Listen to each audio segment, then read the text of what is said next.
দোস্ত শুনলাম তুই গেলে বিয়ে করবি তা কিরকম মেয়ে তোর পছন্দ? কিরকম মেয়ে পছন্দ শুনবা? হয় একটা কোয়ালিটি কমসে কম। তাহলে বসে আলাপ পারি।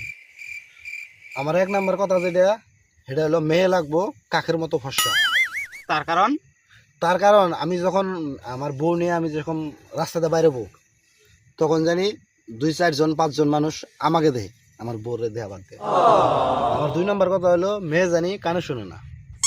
কারণ কারণ হইলো যে আমি ওরা গাইল পারতে আমি তুই লাস্ট ওরও নিয়ে যাবো, তাও অতি একটা জবাবও দেখাবো না, কারণ কানে শুনি না। আমার 3 নাম্বার কারণ হইলো মেয়ে জানি চোখে দেয় না। কারণ কারণ কোনো পরপুরুষের দিকে চাই দেখা হবো না, চাই নেই। কারণ তো তুই চোখেই দেয় না। আর 4 নাম্বার কারণ হইলো মেয়ে লাগবে কারণ কারণ বাড়ির ফ্যামিলির সাথে কথাই বলতে পারবো না।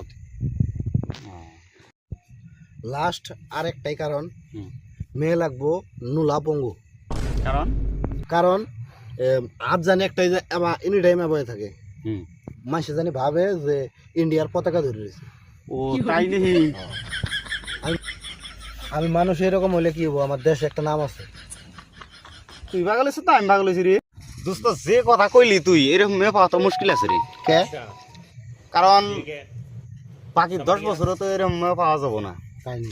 হয়তো অনলাইনে অর্ডার দিয়ে রাখবো, না তো আরো 10 বছর गाली नहीं दे सकता, नहीं गाली नहीं देना। अब फैमिली फैमिली দোস্ত যে কথা কইলি তুই আমার আরো 10-15 বছর অপেক্ষা করো নাকবো। এই 4 মাসের ঠান্ডা টাইম কি ভাই কাটাবো? 10 বছর কইছি তাই বেশি গেছে, থাক যাই গিয়া।